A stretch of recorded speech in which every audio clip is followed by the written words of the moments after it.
So, hi again, it's me, Will here. Just to let you guys know, I'm now out of town and out in the countryside. It's pretty cool, isn't it? There's a lot like centre parks around here. It's kind of because it is deep countryside kind of territory.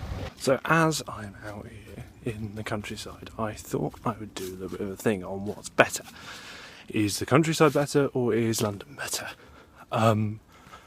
I'm torn between two minds about this, because you've got London, which is so buzzing with energy and so rich in culture and just really vibrant, and then you've got the countryside, which number one has cleaner air, number two you get the rustle of the trees and you get that real feeling that you're rooted into something.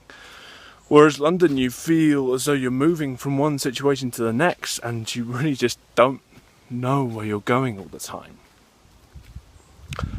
I think the main thing about the difference between London and the countryside is the way of life, the pace of life. I often find myself slowing down a lot when I'm in the countryside, when I'm kind of away from the hubbub of London. Usually, because I'm back in the countryside, it usually means I've got less to do. Actually, it usually means that I'm away from work in London, I'm away from lots of different things that will keep me on task. But going out to the countryside is really quite different. It often means a much slower pace of life. It often means a much slower way of reading things. I mean, for instance, when I'm up in London, I rarely get a chance to read the Sunday paper, whereas here, I will pretty much do it every week. Which I think says quite a bit about kind of the pace of life in the countryside. Yeah. The countryside is awesome. I mean, I'll just flip the camera around and just give you a show about what I'm looking at the moment.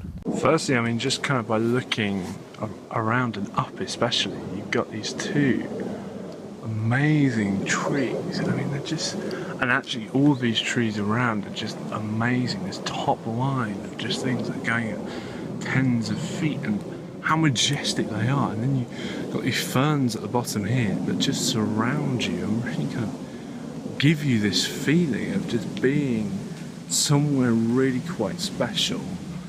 And I mean, just looking even at the ground, you know, just how well trodden some of the paths are in here.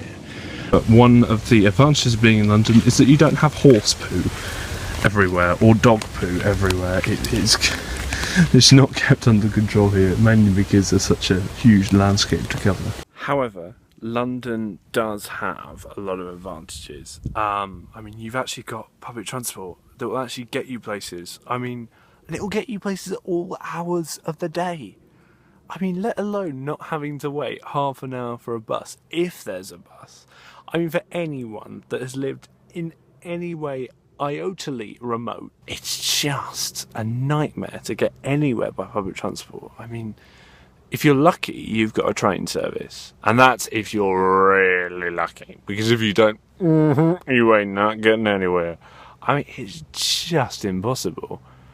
And plus, up in London, you've got so many like pubs and clubs and galleries and museums and really cool cafes. I mean, really cool stuff. I mean, I read the other day on Time Out London, and I was really disappointed I hadn't snapped this up whilst I'm in London. I've got to do it next summer. That you can do yoga on a rooftop in Peckham. Now, I've been to this rooftop. It's pretty awesome anyway. I've been to have a drink there, and the view is fantastic.